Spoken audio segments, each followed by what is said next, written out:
Hello everyone, and welcome back to Kettlebell Foundations with Denim Fitness. Today is swing day, the much anticipated two-hand Russian kettlebell swing instruction day. So a couple things to talk about before we go into the techniques on the kettlebell swing is, why does the Russian method differ from the American method? In that the Russian method only comes up to here, and the American or CrossFit method goes all the way up. There's a few reasons for that. First is athletic performance. Most movement, especially athletic movement, involves throwing something forward and not up. Secondly, a safety issue is, and we always talk about safety is performance.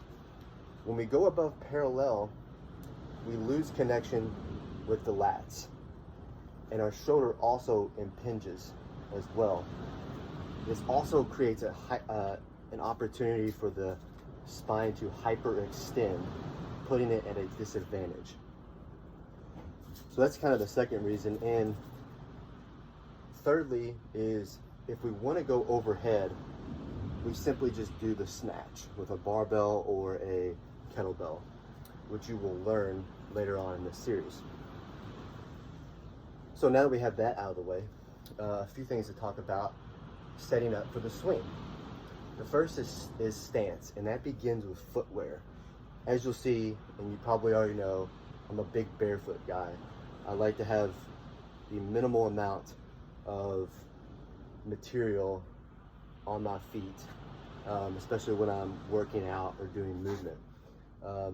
It lends its hand to balance and stability and connection with the ground, which is very much needed in kettlebell training. So I would advise you, encourage you to start working out barefoot as much as possible, or buying some type of minimalist shoes. We don't want to, in keeping with the stance, we don't want to get happy feet and coming up on our toes or back on our heels while doing the movement. We need to be connected and having intention with that connection to the ground, like we do in the static stomp deadlift, which you can go back and see as a previous video. Secondly is breath work. We talked about breath work a little bit as far as creating the tension around the spine and the diaphragm. What we want to do with the breath during the swing, it's a little bit more complex. When we fill our lungs to 100% before we start the movement, the exhale and the inhale are only going to receive and exhale 20% of that. So we're going to be going from 100% to 80% and back to 100% in one swing. And what that looks like is, as you hike the kettlebell up, you're at 100%, and then as you throw the kettlebell forward, you let out a brief, and you'll see this in my demonstration. And then at the top is when you're most relaxed during the movement, so that's when we're going to take a quick sniff to get that 20% back. Holding at 100%,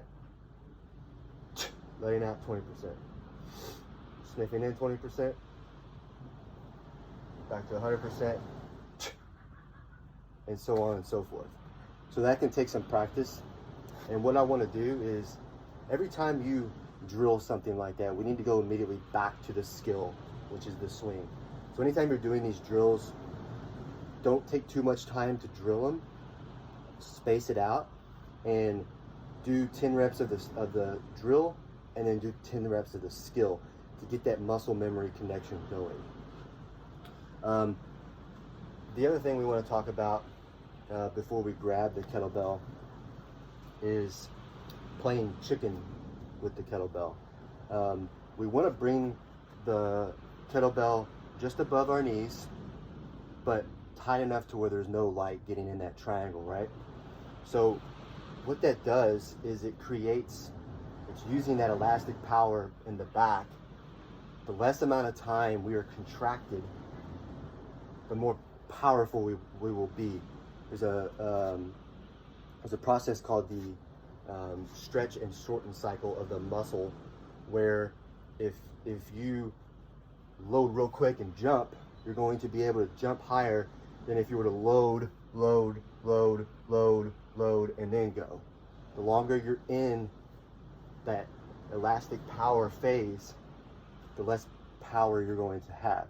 So we want to wait to the last possible moment, playing chicken with the bell, and the wrist, the forearms are going to push the hips back when they get there. So you're almost waiting till the bell is right here, and then you're hip hinging, and then reversing that process where now the hips and the rib cage push the arms forward, and the arms are connected until full lockout of the hip hinge.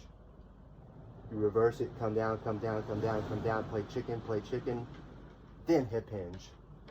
That creates less time in the hole, thus creating more power.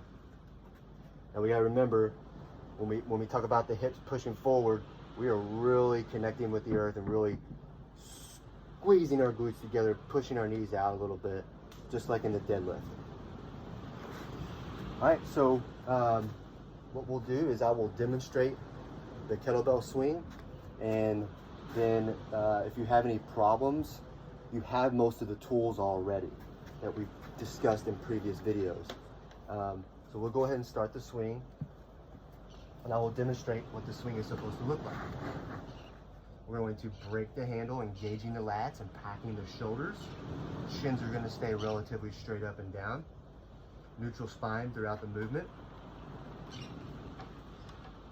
Inhale.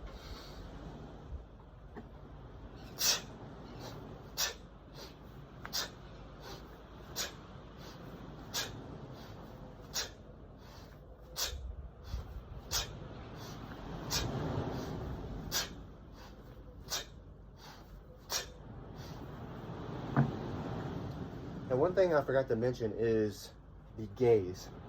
All right, so as you can see, if you go through that demonstration, my gaze goes up and down with the movement. And when you're hiking it back, your gaze is to the floor. And as you come up and stand up, your gaze eventually goes to the horizon or taller. And why we want to do that is wherever your eyes go, your head goes. So if my eyes are at the horizon, my head is in a perfect position for a neutral spine. And we want to stand tall at the top of the movement and relax, taking that breath in and then playing chicken. So think about your gaze as well. I used to get into a habit of tucking my chin too much and always keeping my gaze down and not up. So just something to think about on that as well. Now, there are the two-hand swing. There are a lot of problems and solutions that happen when learning the movement. So what I'm going to do is I'm going to have multiple videos after this that address some of those problems along with the solutions needed to do and drill. So take a look at those after this and start drilling and skilling the kettlebell swing. Thanks everyone, have a great day.